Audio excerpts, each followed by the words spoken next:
शिवसेनेचा बाप मीच असल्याचं आमदार परिणय फुके यांनी वादग्रस्त विधान केलंय। तर फुके यांनी माफी मागावी शिवसेना पदाधिकाऱ्यांनी ही मागणी केली आहे। अन्यथा शिवसेना शैलीमध्ये उत्तर देऊ असा देखील इशारा शिवसेनेकडून देण्यात आलाय। भाजपच्या कार्यकर्ता मेळाव्यामध्ये भाजप आमदार परिणय फुके यांनी शिवसेना पक्षासंदर्भात हे वादग्रस्त विधान केलेलं आहे। माझ्यावर आरोप सुद्धा लावले की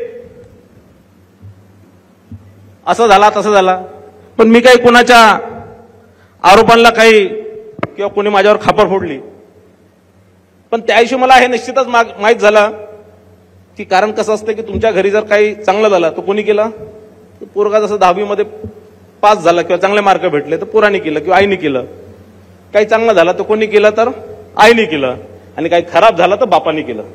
त्याविषयी मला हे पक्का माहित झालं की शिवसेनेचाही बाप मीच आहे, कारण खापर माझ्यावरच फोडून राहिले।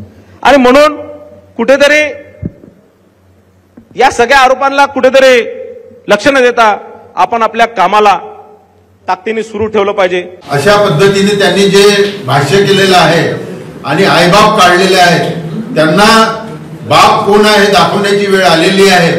त्याच्यामुळे त्यांना त्यांच्या भाषेत त्यांनी जर 12 तासाच्या या माफी मागितली नाही तर त्यांना याची मोठी किंमत मोजावी लागेल। महायुती जी विस्कटली होती पुन्हा आपणच निर्माण केलेल्या बांधून आणलेल्या, आज आपलेच लोक जर समजा हे महायुतीवरती असं वक्तव्य करत असतील, तमाम शिवसैनिकाचं मन दुखवण्याचं काम करत असतील, तर अशा नेत्याला आवरायला पाहिजे ताबडतोब, जेणेकरून हे असं पुन्हा वातावरण तणावाचं वातावरण निर्माण होऊ नये। म्हणून त्यांना मी सुद्धा पत्र देणार आहे। एक गोष्ट अशी आहे की एखाद्या कोणीतरी केलेल्या विधानाला ते पक्षाचं विधान म्हणून बघता कामा नये। ते माझे मित्रच आहेत, परंतु अशी विधानं करण्यापासून सर्वांनी संयम राखला पाहिजे।